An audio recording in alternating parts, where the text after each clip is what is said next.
بسم اللہ الرحمن الرحیم۔ السلام علیکم ورحمۃ اللہ وبرکاتہ۔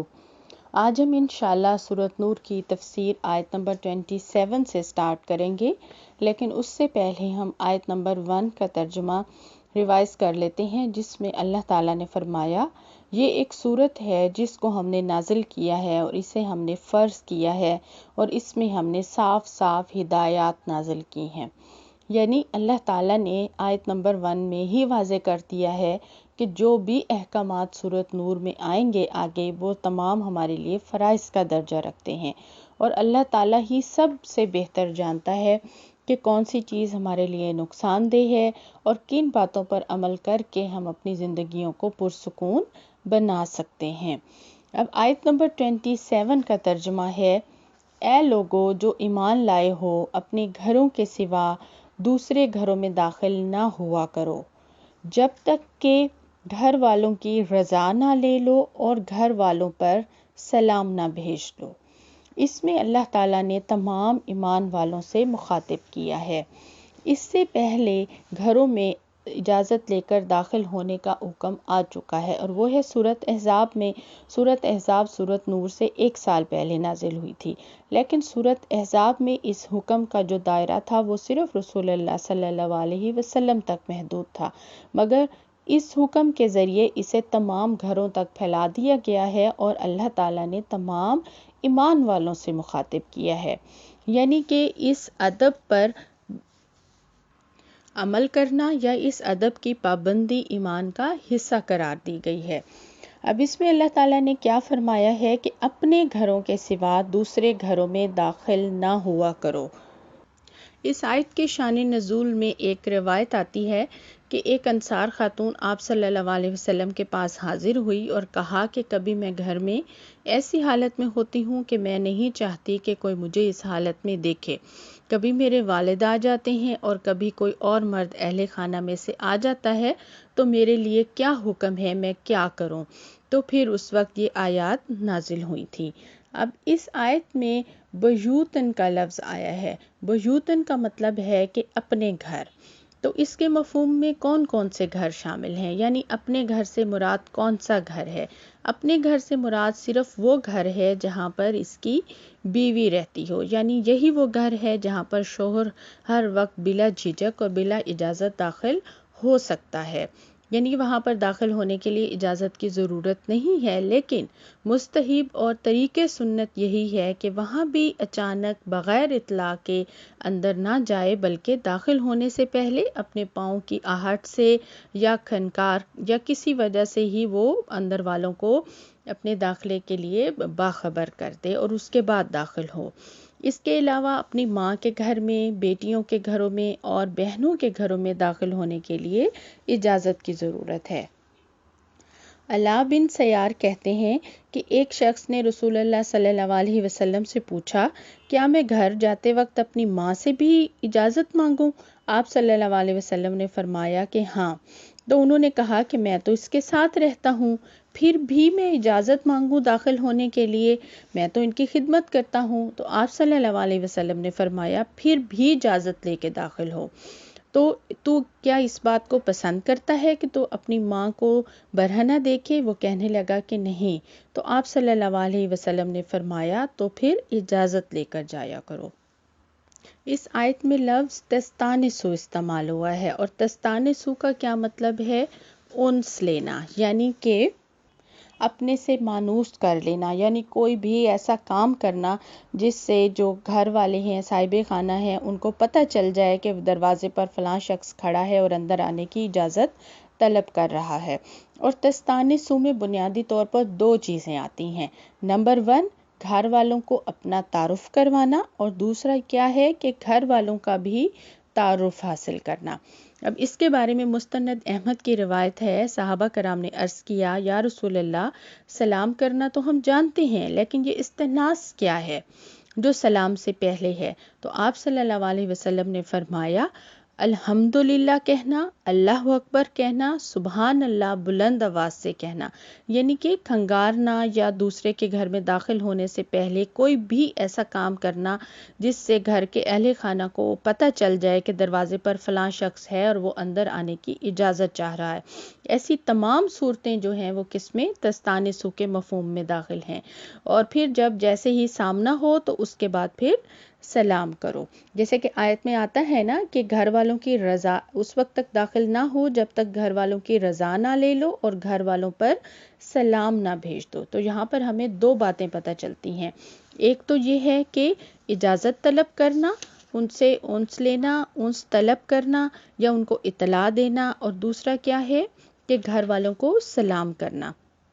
ترمذی کی حدیث ہے، صفوان بن امیہ جب مسلمان ہوئے تو کلدہ بن حنبل کو آپ کے پاس بھیجا، آپ صلی اللہ علیہ وسلم کے پاس بھیجا۔ اس وقت آپ صلی اللہ علیہ وسلم وادی کے اونچے حصے پہ تھے، وہ اجازت اور سلام کے بغیر وہاں آ گئے۔ آپ نے فرمایا لوٹ جاؤ اور کہو السلام علیکم، اور آپ صلی اللہ علیہ وسلم نے اسے یہ بھی فرمایا کہ یہ طریقہ درست نہیں کہ بغیر اطلاع اور بغیر سلام کے داخل ہوا جائے۔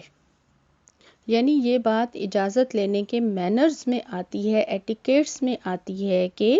داخل ہونے سے پہلے اجازت طلب کی جائے اور اس کے بعد سلام کیا جائے۔ ایک دفعہ ایک شخص نبی پاک صلی اللہ علیہ وسلم کے پاس آیا اور دروازے پر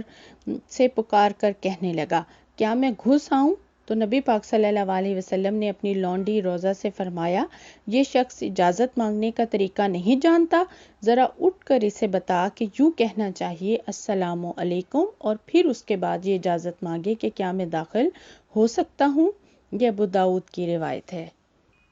ان کے علاوہ اور بھی آداب ہیں جو کہ اجازت لینے کے لیے ضروری ہیں، اور وہ ہمیں پیارے نبی صلی اللہ علیہ وسلم کی احادیث سے پتہ چلتے ہیں، اور ہمیں رسول اللہ صلی اللہ علیہ وسلم نے وہ خود کر کے بھی سکھائے ہیں۔ سب سے پہلے کیا ہے کہ اجازت لینے کی حد 3 بار ہے،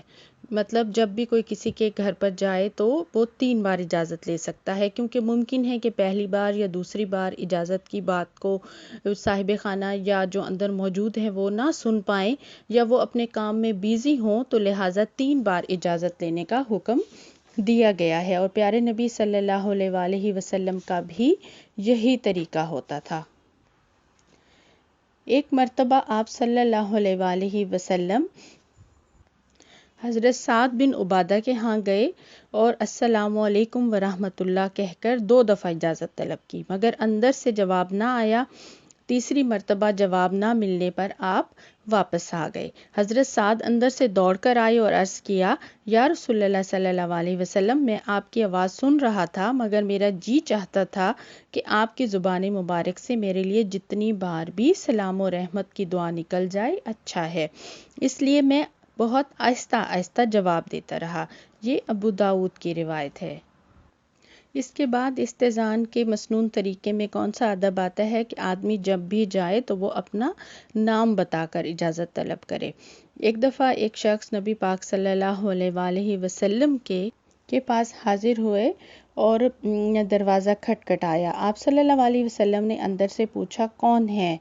تو انہوں نے کہا کہ میں ہوں۔ آپ صلی اللہ علیہ وسلم نے فرمایا، میں بھی ہوں۔ گویا آپ نے نام بتانے پر یا یہ کہنے پر میں ہوں اس کے کہنے کو برا سمجھا۔ اور اس کے علاوہ جو اگلا ادب پیارے نبی صلی اللہ علیہ وسلم کے ہمیں طریقے سنت سے پتہ چلتا ہے کہ بیرونی دروازے کے یا باہر والا جو ڈور ہوتا ہے اس کے بالکل سامنے نہ کھڑا ہوا جائے، بلکہ اس کے دائیں بائیں جانب کھڑا ہو، تاکہ گھر والوں میں سے کوئی فرد اگر دروازہ کھولتا ہے اور اجازت ملنے سے پہلے ہی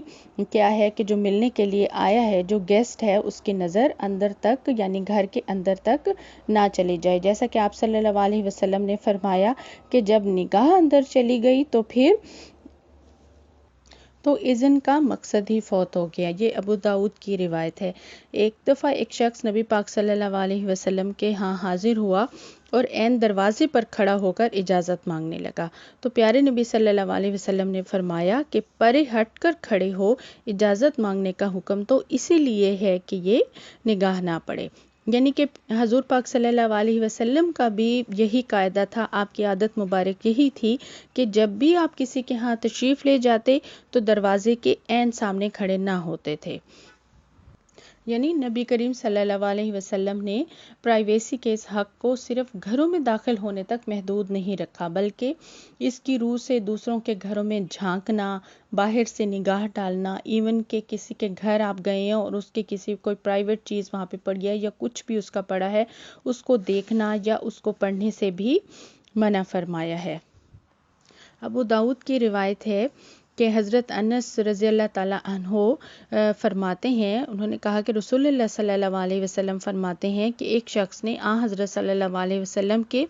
حجرے میں سے باہر سے جھانکا، یعنی وہ باہر تھا تو اس نے وہاں سے جھانکا۔ حضور پاک صلی اللہ علیہ وسلم اس وقت ایک تیر ہاتھ میں لیے ہوئے تھے۔ آپ صلی اللہ علیہ وسلم اس کی طرف اس طرح بڑھے کہ جیسے وہ اس کے پیٹ میں بھونک دیں گے، یعنی کہ ان کو اتنا یہ ناگوار گزرا کہ وہ باہر جو کھڑا ہے تو اس نے گھر کے اندر کیوں جھانکا ہے۔ حضور پاک صلی اللہ علیہ وسلم نے فرمایا کہ اگر کوئی شخص تیرے گھر میں جھانکے اور تو ایک کنکری مار کر اس کی آنکھ پھوڑ دے تو اس کے لیے تجھے کوئی گناہ نہیں۔ ان احکامات سے ہمیں کیا سبق ملتا ہے اور کیا پتہ چلتا ہے کہ اسلام نے کسی کو بھی ناحق تکلیف پہنچانا جو ہے وہ حرام قرار دیا ہے، اور اجازت لینے کی سب سے بڑی مصلحت کیا ہے کہ لوگوں کو کسی بھی قسم کی ڈسٹربنس نہ ہو، کیونکہ بلا اجازت داخل ہونے سے یہ بھی اندیشہ ہوتا ہے کہ غیر محرم عورتوں پر نظر پڑ جاتی ہے اور شیطان دل میں کوئی نہ کوئی وسوسہ ڈال دیتا ہے۔ اس کے بعد ہمیں کون سا ادب بتایا جا رہا ہے؟ اللہ تبارک تعالیٰ نے ارشاد فرمایا، پھر اگر وہاں کسی کو نہ پاؤ تو داخل نہ ہو جب تک کہ تم کو اجازت نہ دے دی جائے، اور اگر تم سے کہا جائے کہ واپس چلے جاؤ تو واپس ہو جاؤ، تمہارے لیے زیادہ پاکیزہ طریقہ ہے، اور جو کچھ تم کرتے ہو اللہ اسے خوب جانتا ہے۔ یعنی اس میں کیا کہا گیا ہے، کیا بتایا گیا ہے کہ اگر یعنی کسی کے خالی گھر میں داخل ہونا جائز نہیں ہے۔ یعنی اس کا مطلب ہے کہ اگر ہم کسی کے گھر میں جاتے ہیں اور وہاں سے ہمیں کوئی اجازت نہیں ملتی یا بالفرض اندر سے کوئی نہیں بولتا تو ہمارے لیے یہ جائز نہیں کہ ہم بلا اجازت اس کے گھر میں داخل ہو جائیں۔ اور اگر یہ ہے کہ کوئی ہم سے نہیں ملنا چاہتا یا فار ایگزامپل کوئی بیزی ہے یا مطلب وہ معذرت کر لیتا ہے کہ اس وقت میں آپ سے نہیں مل سکتا، تو اس کا یہ مطلب نہیں ہے کہ دروازے کے سامنے ہی ڈٹ کر کھڑے ہو جائیں، بلکہ ہمیں وہاں سے ہٹ جانا چاہیے، اور کسی بھی شخص کو یہ حق نہیں ہے کہ وہ دوسرے کو ملاقات پر مجبور کرے یا اس کے دروازے پر ٹھہر کر اسے تنگ کرنے کی کوشش کرے۔ اس کے بعد اللہ تعالیٰ نے فرمایا کہ البتہ تمہارے لیے اس میں کوئی مذائقہ نہیں ہے کہ ایسے گھروں میں داخل ہو جاؤ جو کسی کے رہنے کی جگہ نہ ہوں اور جس میں تمہارے فائدے یا کام کی کوئی چیز ہو، تم جو ظاہر کرتے ہو اور جو کچھ چھپاتے ہو اللہ کو سب خبر ہے۔ تو اس سے مراد کون سے گھر ہیں؟ تو اس سے مراد ہیں ہوٹل، سرائے، مہمان خانے، دکانیں، جہاں پر لوگوں کے عام داخلے کی اجازت ہوتی ہے، اور وہاں پر داخل ہونے کے لیے کسی قسم کی اذن لینے کی یا اجازت کی ضرورت نہیں ہے۔ یا اس کا دوسرا مطلب ایسے گھر بھی ہو سکتے ہیں جو کہ بے آباد ہوں، ویران ہوں، گرے پڑے ہوں اور ان کے مالک انہیں چھوڑ کر چلے گئے ہوں یا ان کے مالکان کا معلوم نہ ہو کہ کون ہے، اور وہاں پر ایسے ہی کوئی گھاس وغیرہ اگ آتی ہے اور کوئی شخص وہاں سے گھاس کاٹ لیتا ہے یا ایسا ہی کوئی دوسرا فائدہ وہاں سے شخص اٹھا لیتا ہے تو یہ پھر جائز ہے۔ ان آیات میں ہمیں کون سے آداب سکھائے گئے ہیں؟ سب سے پہلے تو یہ ہے کہ اپنے گھر کے سوا کسی کے گھر میں بغیر اجازت داخل نہ ہو، سلام کر کے اور صاحب خانہ سے انس طلب کر لو، یعنی اس سے اجازت لے لو، اور پھر اگر گھر میں کوئی نہ ہو تو 3 دفعہ وقفے سے اجازت طلب کرو، اور پھر بھی اگر اجازت نہ ملے تو پھر واپس آ جاؤ، اور اگر اجازت مانگنے پر کہا جائے کہ لوٹ جاؤ تو پھر بھی بغیر برا مانے وہاں سے لوٹ جائیں۔ اور تم پر کوئی گناہ نہیں کہ اگر تم ان گھروں میں داخل ہو جو کہ غیر آباد ہوں یا ایسی جگہ ہوں جہاں پر تمام لوگوں کو بغیر اجازت داخل ہونے کی اجازت ہے۔ اگلی آیت میں اللہ تعالیٰ نے ارشاد فرمایا، اے نبی صلی اللہ علیہ وسلم، مومن مردوں سے کہو کہ اپنی نظریں بچا کر رکھیں اور اپنی شرم گاہوں کی حفاظت کریں، اور یہ ان کے لیے زیادہ پاکیزہ طریقہ ہے، جو کچھ وہ کرتے ہیں اللہ ان سے باخبر ہے۔ یعنی یہاں سے کچھ ایسے احکامات ہیں جن سے فاحشہ کو روکا جا سکے، جیسے کہ حدیث میں آتا ہے کہ ہر بادشاہ کی ایک چراگاہ ہوتی ہے، یعنی اس کی حدود ہوتی ہے، اور اللہ تعالیٰ کی چراگاہ اس کی حرام کردہ اشیاء ہیں۔ اس آیت میں کون سے الفاظ آئے ہیں؟ یغضوا من ابصارہم، یعنی غض کے معنی کیا ہے؟ کسی چیز کو کم کرنا، گھٹانا، پست کرنا۔ تو غض بصر کا کیا ترجمہ ہے؟ عام طور پر نگاہ نیچی رکھنا ہے، اور اس حکم کا مطلب ہر وقت نگاہ نیچے رکھنا نہیں ہے، بلکہ پوری طرح نگاہ بھر کر نہ دیکھنا، اور جس چیز کو دیکھنا مناسب نہ ہو اس سے نظر ہٹا لی جائے۔ یعنی کہ یہ بات آدمی کے لیے حلال نہیں ہے کہ وہ اپنی بیوی یا محرم خواتین کے سوا کسی دوسری عورت کو نگاہ بھر کر دیکھے۔ ایک دفعہ اچانک نظر پڑ جائے تو وہ معاف ہے، لیکن یہ معاف نہیں کہ آدمی نے پہلی نظر میں جہاں کوئی کشش محسوس کی ہو وہاں پھر اس کو نظر دوڑائے۔ نبی پاک صلی اللہ علیہ وسلم نے اس طرح کی نظر بازی کو آنکھ کی بدکاری سے تعبیر کیا ہے۔ جیسا کہ ابو داؤد کی روایت ہے کہ نبی پاک صلی اللہ علیہ وسلم نے حضرت علی رضی اللہ تعالیٰ عنہ سے فرمایا، اے علی، ایک نظر کے بعد دوسری نظر نہ ڈالنا، پہلی نظر تو معاف ہے مگر دوسری معاف نہیں۔ ایک اور روایت میں آتا ہے، حضور پاک صلی اللہ علیہ وسلم نے فرمایا، یہ ترمذی کی روایت ہے کہ اللہ تعالیٰ کا ارشاد ہے، نگاہ ابلیس کے زہریلے تیروں میں سے ایک تیر ہے، جو شخص مجھ سے ڈر کر اس کو چھوڑ دے گا میں اس کے بدلے اسے ایسا ایمان دوں گا جس کی حلاوت وہ اپنے دل میں پائے گا۔ ایک اور طبرانی کی روایت ہے، حضور پاک صلی اللہ علیہ وسلم نے فرمایا، جس مسلمان کی نگاہ کسی عورت کے حسن پر پڑے اور وہ نگاہ ہٹا لے تو اللہ اس کی عبادت میں لطف اور لذت پیدا کر دیتا ہے۔ اس آیت سے ہمیں کیا پتہ چلتا ہے کہ یہ پابندی کس چیز پر عائد کی گئی ہے؟ وہ ہے کہ مردوں کا نامحرم عورتوں کو دیکھنا، یا دوسرے لوگوں کے ستر پر نگاہ ڈالنا، یا پھر فحش مناظر پر نگاہ جمانا، یہ سب گناہ میں آتا ہے۔ اس کے بعد اللہ تبارک تعالیٰ نے کیا حکم دیا کہ اپنی شرم گاہوں کی حفاظت کریں۔ ایک حدیث پاک میں آتا ہے، پیارے نبی صلی اللہ علیہ وسلم نے فرمایا، جو شخص مجھے دو چیزوں کی حفاظت کی ضمانت دے دے میں اسے جنت کی ضمانت دیتا ہوں، ایک زبان اور دوسری شرم گاہ۔ یعنی اس سے ہمیں کیا سبق ملتا ہے کہ اگر کوئی ستر کو نہیں ڈھانپتا، دوسروں کے ستر پر نگاہ ڈالنے سے نہیں شرماتا، تو پھر اللہ کے ہاں اس کی بہت بڑی سزا ہے۔ یعنی کہ ستر کو ڈھانپنے کا کیا حکم ہے کہ ایسا لباس پہنے جس سے انسان خود کو محفوظ رکھ سکے، یا ایسا لباس نہ ہو جس سے قابل شرم حصے جھلکیں یا سی تھرو ہوں، یا پھر ٹائٹ ڈریس نہ ہو۔ اور شرم گاہوں کی حفاظت سے مراد محض ناجائز شہوت رانی سے پرہیز ہی نہیں ہے، بلکہ اس سے مراد کیا ہے؟ اپنے ستر کو دوسروں کے سامنے کھولنے سے پرہیز بھی ہے۔ اور مرد کے لیے ستر کے حدود نبی پاک صلی اللہ علیہ وسلم نے ناف سے گھٹنے تک مقرر فرمائے ہیں۔ یعنی آپ صلی اللہ علیہ وسلم نے فرمایا کہ مرد کا ستر اس کی ناف سے گھٹنے تک ہے۔ ترمذی کی روایت ہے، حضرت علی رضی اللہ تعالیٰ عنہ روایت کرتے ہیں کہ حضور پاک صلی اللہ علیہ وسلم نے فرمایا، اپنی ران کبھی نہ کھولو۔ ابو داؤد کی روایت میں آتا ہے، حضور پاک صلی اللہ علیہ وسلم نے فرمایا کہ صرف دوسروں کے سامنے ہی نہیں، تنہائی میں بھی ننگا رہنا ممنوع ہے۔ چنانچہ آپ صلی اللہ علیہ وسلم کا ارشاد گرامی ہے، خبردار، کبھی ننگے نہ رہو، کیونکہ تمہارے ساتھ وہ ہیں جو کبھی تم سے جدا نہیں ہوتے، یعنی خیر اور رحمت کے فرشتے، سوائے اس وقت کے جب تم رفع حاجت کرتے ہو یا اپنی بیویوں کے پاس جاتے ہو، لہٰذا ان سے شرم کرو اور ان کا احترام ملحوظ رکھو۔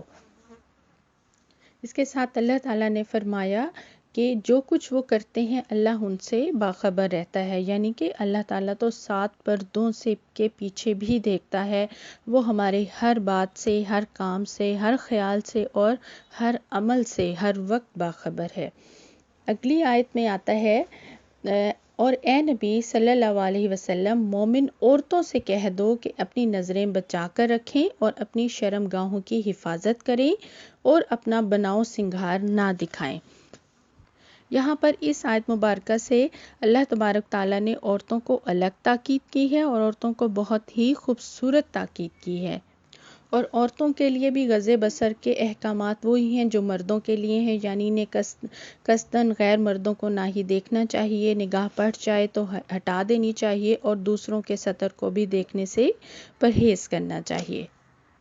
ابو داؤد اور ترمذی کی روایت ہے، ایک واقعہ حدیث پاک میں آتا ہے کہ حضرت ام سلمہ رضی اللہ تعالیٰ عنہ اور حضرت میمونہ رضی اللہ تعالیٰ عنہ نبی کریم صلی اللہ علیہ وسلم کے پاس بیٹھی تھیں۔ اتنے میں حضرت ابن ام کلثوم آ گئے تو نبی کریم صلی اللہ علیہ وسلم نے دونوں بیویوں سے فرمایا کہ ان سے پردہ کرو، حالانکہ وہ حضرت ابن ام کلثوم جو تھے وہ نابینا تھے۔ تو بیویوں نے عرض کیا، یا رسول اللہ، کیا یہ اندھے نہیں ہیں؟ نہ ہمیں دیکھیں گے اور نہ ہی پہچانیں گے۔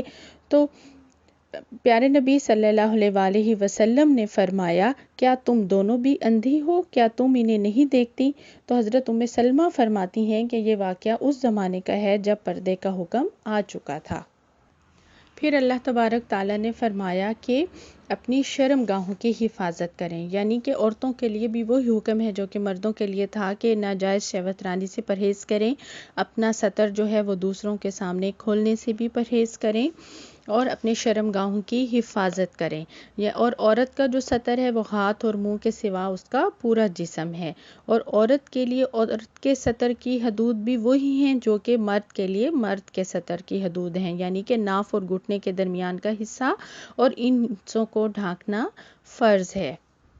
اس لیے عورت کو ایسا باریک یا ٹائٹ لباس بھی نہیں پہننا چاہیے جس سے مطلب بدن جو ہوتا ہے جسم سی تھرو ہو، یا اس کے اتنا ٹائٹ نہ ہو کہ اس سے جسم کی جو ساخت ہے وہ نمایاں ہو۔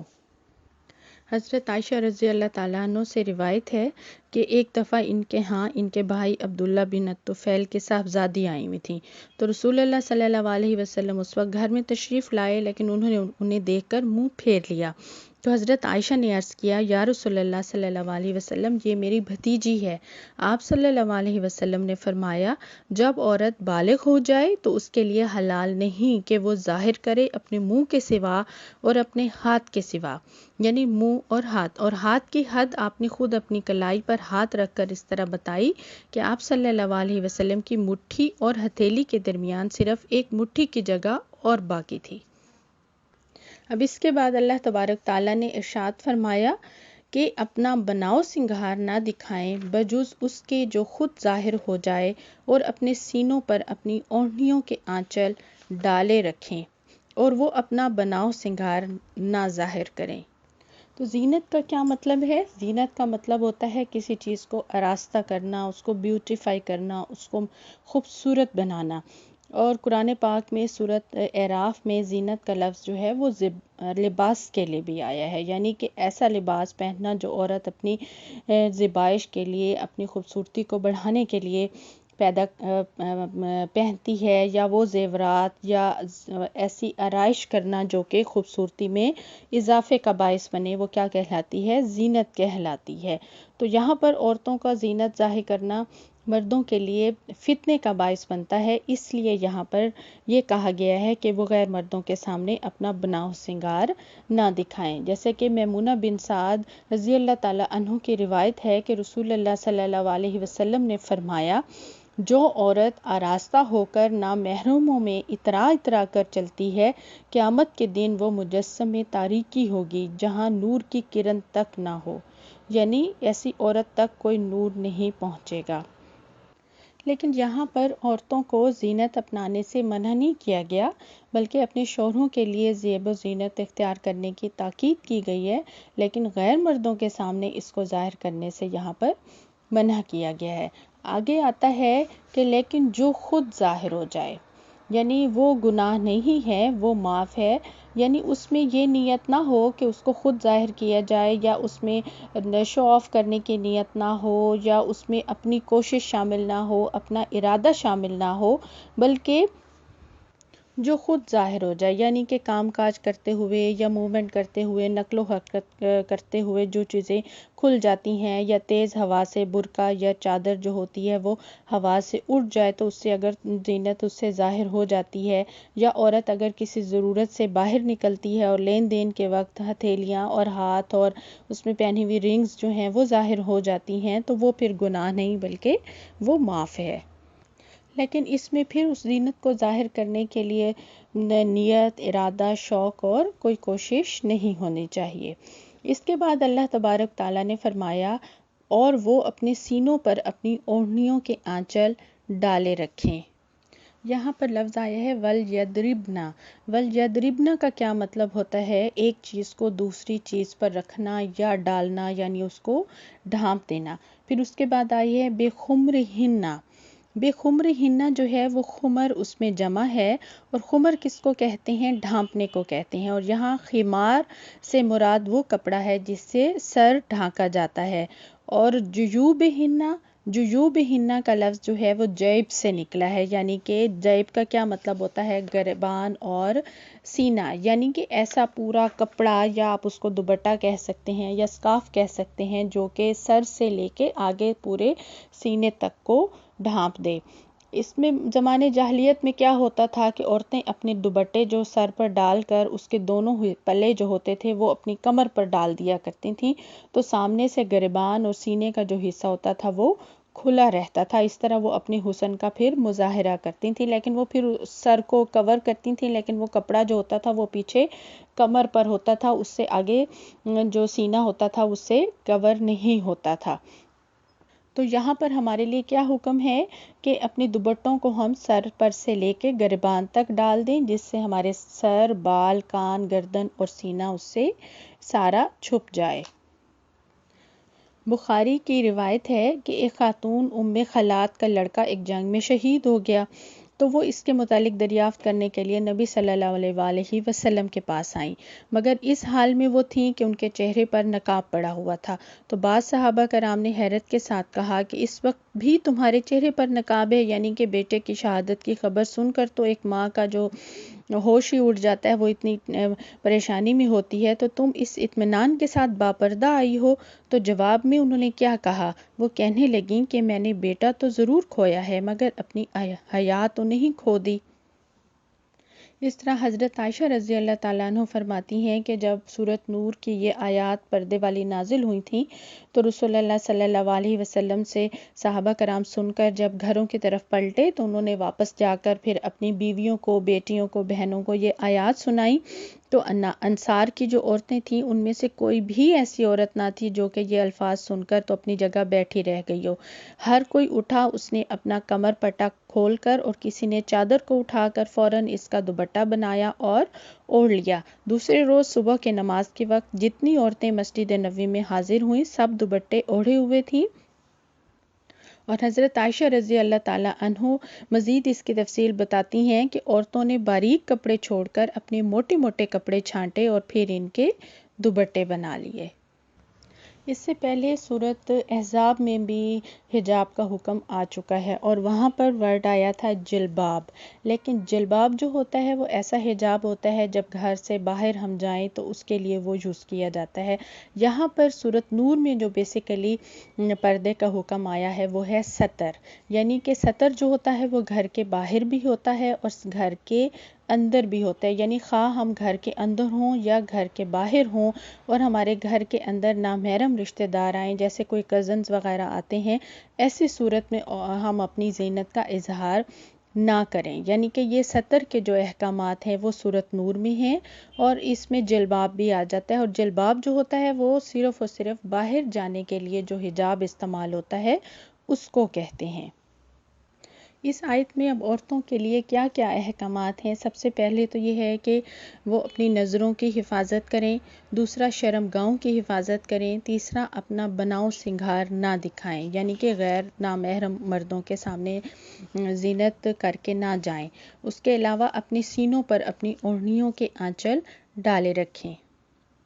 یعنی دوپٹے کو یا کسی اسکارف کو سر سے لا کر گریبان تک ڈالنا چاہیے، اس طرح کہ اس سے سر، گردن، سینہ سب اعضاء چھپے رہیں۔ اس کے بعد اس آیت کریمہ میں 12 قسم کے لوگوں یا رشتہ داروں کا ذکر آیا ہے جن سے حجاب کی تو ضرورت نہیں ہے، لیکن ستر کے احکام جو ہیں وہ بدستور برقرار رہیں گے۔ اس سے پہلے سورۃ احزاب میں صرف 7 اقسام کا ذکر ہے اور 5 کا اضافہ جو ہے وہ یہاں پر سورۃ نور میں اس آیت میں کیا گیا ہے۔ یعنی اس آیت کریمہ سے ہمیں پتہ چلتا ہے کہ عورت کن کے سامنے اپنی زینت کا اظہار کر سکتی ہے۔ سب سے پہلے شوہرت، عورت کی جو ساری زینت ہے وہ شوہر کے لیے ہی ہوتی ہے۔ اس کے بعد آتے ہیں باپ، یعنی عورتوں کے باپ، دادا، پردادا، نانا، پرنانا وغیرہ، شوہروں کے باپ یعنی سسر، سسر کے باپ، دادا، عورت کے بیٹے یعنی اس کے سگے بیٹے، پوتے، پرپوتے، نواسے، یہ سب، شوہر کے بیٹے یعنی عورت کے سوتیلے بیٹے، پوتے، پرپوتے، وہ سارے اس میں شامل ہیں۔ عورت کے بھائی اس میں یعنی عورت کے سگے بھائی، اس کے سوتیلے بھائی یا اس کے رضاعی بھائی سب آ جاتے ہیں۔ بھائی کے بیٹے جیسے کہ بھتیجے، اس کے بعد بہنوں کے بیٹے جس میں بھانجے آتے ہیں، سگے بھانجے یا رضاعی بہنوں کے بیٹے۔ پھر اس کے بعد آتے ہیں نسائہن، یعنی وہ عورتیں یا ان سے میل جول رکھنے والی، جان پہچان رکھنے والی عورتیں، یعنی ایسی عورتیں جو ایک دوسرے کو اچھی طرح جانتی پہچانتی ہوں یا ایک دوسرے پر اعتبار رکھتی ہوں۔ رہی دوسری غیر مسلم یا مشتبہ یا انجانی عورتیں، تو ایسی عورتوں سے بھی اپنی زیب و زینت چھپانے اور حجاب کا حکم دیا گیا ہے۔ کیوں؟ کیونکہ وہ ایسی عورتیں ایک گھر کے بھید جو ہیں، گھر کی باتیں جو ہیں وہ دوسرے گھر میں بیان کر کے پھر فحاشی کو پھیلاتی ہیں۔ اس کے بعد آتا ہے اپنے مملوک اور وہ زیر دست مرد جو کسی اور قسم کی غرض نہ رکھتے ہو، اس میں غلام آ جاتے ہیں، یعنی کہ ایسے لوگ جو کہ تابع ہوں، ماتحت ہوں اور ساتھ ہی وہ کوئی بھی خواہش رکھنے والے نہ ہوں، یعنی وہ صرف کھانے پینے یا روٹی کے لیے کسی خاندان کے ساتھ لگے ہوئے ہوں۔ یعنی اس میں کیا بتایا گیا ہے کہ ایک مسلمان عورت صرف اسی صورت میں ہی ایک نامحرم مرد کے سامنے اظہار زینت کر سکتی ہے جس میں یہ 2 صفات پائی جاتی ہوں، یعنی وہ مرد جو تابع ہوں یا خواہش نہ رکھنے والے ہوں۔ تابع کا مطلب مظہر زبردست اور ماتحت ہو۔ دوسرا یہ کہ خواہش نہ رکھنے والا، یعنی اپنی عمر کی وجہ سے، اپنی عقلی کمزوری کی وجہ سے، فقر کی وجہ سے یا کسی محکومی کی بنا پر اس میں یہ طاقت یا جرأت نہ ہو کہ وہ اس کے صاحب خانہ کی بیوی، بیٹی، بہن یا ماں کے متعلق کوئی بری نیت دل میں لا سکے۔ لیکن اگر یہ خطرہ ہو کہ ایسے لوگوں کے شہوانی جذبات ہیں وہ کسی بھی وقت بیدار ہو سکتے ہیں، تو پھر ان پر حجاب کے احکام لاگو ہوتے ہیں اور ان کے سامنے پھر اظہار زیب و زینت کی کوئی گنجائش بھی باقی نہیں رہتی۔ اس کے بعد ان بچوں کا ذکر ہے، وہ بچے جو عورتوں کی پوشیدہ باتوں سے ابھی واقف نہ ہوئے ہوں، یعنی بچوں اور لڑکوں سے یہ رخصت اس وقت تک ہے جب تک وہ بالغ نہ ہو جائیں، یعنی 10-11 سال تک کے بچوں کے سامنے تو عورت بے حجاب رہ سکتی ہے، لیکن اس کے بعد نہیں۔ اس کے بعد اللہ تبارک تعالیٰ نے عورتوں کے لیے اگلا کون سا حکم دیا ہے، وہ ہے کہ وہ اپنے پاؤں زمین پر مارتی ہوئی نہ چلا کریں کہ اپنی جو زینت انہوں نے چھپا رکھی ہو اس کا لوگوں کو علم ہو جائے، یعنی کہ عورتیں اس انداز سے اپنے پاؤں، چلتے ہوئے پاؤں زمین پر نہ ماریں یا نہ رکھیں کہ ان کے زیوروں کی جو جھنکار ہے اور ان کا جو زیب و زینت جو چھپی ہوئی ہے وہ نظر آئے، یا مطلب جو جھنکار ہے وہ سنائی دینے لگے اور اس سے معلوم ہو جائے کہ اس نے کون کون سے زیور پہن رکھے ہیں، اور اس کی اس زینت کا اظہار بھی ہو جائے اور مرد حضرات جو ہے وہ ان کی طرف پھر متوجہ ہو جائیں۔ کیونکہ اس طرح تیز تیز چلنے سے کیا ہوگا کہ تیز تیز چلنے سے ایک تو یہ ہوگا کہ اس سے کپڑے بھی اٹھ سکتے ہیں، اور دوسری بات یہ ہے کہ جو زیورات کی زینت ہے، جو جھنکار ہے، وہ بھی ظاہر ہو جائے گی اور اس سے پھر مرد بھی متوجہ ہوں گے۔ عورتوں کو تیز خوشبو لگا کر بھی گھروں سے نکلنے کے لیے منع کیا گیا ہے، یعنی نبی پاک صلی اللہ علیہ وسلم نے اس حکم کو صرف زیوروں کی جھنکار تک محدود نہیں رکھا، بلکہ اس سے یہ بھی فرمایا کہ نگاہ کے سوا دوسرے حواس کو مشتعل کرنے والی بھی چیزیں اس مقصد کے خلاف ہیں، اور اللہ تعالیٰ نے عورتوں کو اظہار زینت سے منع فرمایا ہے۔ چنانچہ آپ صلی اللہ علیہ وسلم نے عورتوں کو حکم دیا کہ وہ خوشبو لگا کر باہر نہ نکلیں۔ حضرت ابو ہریرہ رضی اللہ تعالیٰ عنہ کی روایت ہے کہ رسول اللہ صلی اللہ علیہ وسلم نے فرمایا، اللہ کی بندیوں کو اللہ کی مسجدوں میں آنے سے منع نہ کرو مگر وہ خوشبو لگا کر نہ آئیں۔ اور آپ صلی اللہ علیہ وسلم نے عورتوں کو کیا ہدایت کی تھی؟ آپ نے کہا تھا کہ وہ عورتیں وہ خوشبو استعمال کریں جس کا رنگ تیز ہو اور اس کی بو ہلکی ہو۔ اس طرح آپ صلی اللہ علیہ وسلم نے یہ بات بھی ناپسند فرمائی کہ عورتیں بلا ضرورت اپنی آواز مردوں کو سنائیں، یعنی جہاں اس کی ضرورت نہ ہو یا کوئی دینی یا اخلاقی فائدہ نہ ہو، وہاں اس بات کو پسند نہیں کیا گیا کہ عورتیں اپنی آواز غیر مردوں کو سنائیں۔ چنانچہ نماز میں بھی اگر امام بھول جائے تو مردوں کو کیا حکم ہے کہ وہ سبحان اللہ کہیں، مگر عورتوں کو ہدایت دی گئی ہے کہ اپنے ایک ہاتھ پر دوسرا ہاتھ مار کر امام کو متنبہ کریں۔ یعنی یہاں پر ہمیں کیا اصول بتایا جا رہا ہے، ہمیں کیا سبق ملتا ہے کہ کسی بھی ایسی چیز کا استعمال نہ کیا جائے جس سے مردوں کے حواس مشتعل ہوں اور وہ عورتوں کی طرف اٹریکٹ ہوں۔ اس کے بعد اللہ تبارک تعالیٰ نے فرمایا، اے مومنو تم سب مل کر اللہ سے توبہ کرو، توقع ہے کہ فلاح پا جاؤ گے۔ یعنی کہ اللہ تعالیٰ سے اس کی رحمت، احکامات پر عمل کرنے کی توفیق مانگنے کے لیے توبہ کرتے رہنا چاہیے، اور صرف اللہ کے احکامات پر عمل کرنا ہی کافی نہیں ہے بلکہ ہمیں اللہ تعالیٰ کی طرف رجوع بھی کرتے رہنا چاہیے اور ہمیں ہمیشہ مستقل استغفار کرنا چاہیے، کیونکہ کوئی بھی انسان اپنے اعمال کی بنا پر جنت میں نہیں جائے گا بلکہ وہ اللہ کے فضل سے ہی جائے گا۔ اللہ تعالی ہم سب کو ان سب احکامات پر بہترین عمل کی توفیق عطا کرے، آمین ثم آمین۔ السلام علیکم ورحمۃ اللہ وبرکاتہ۔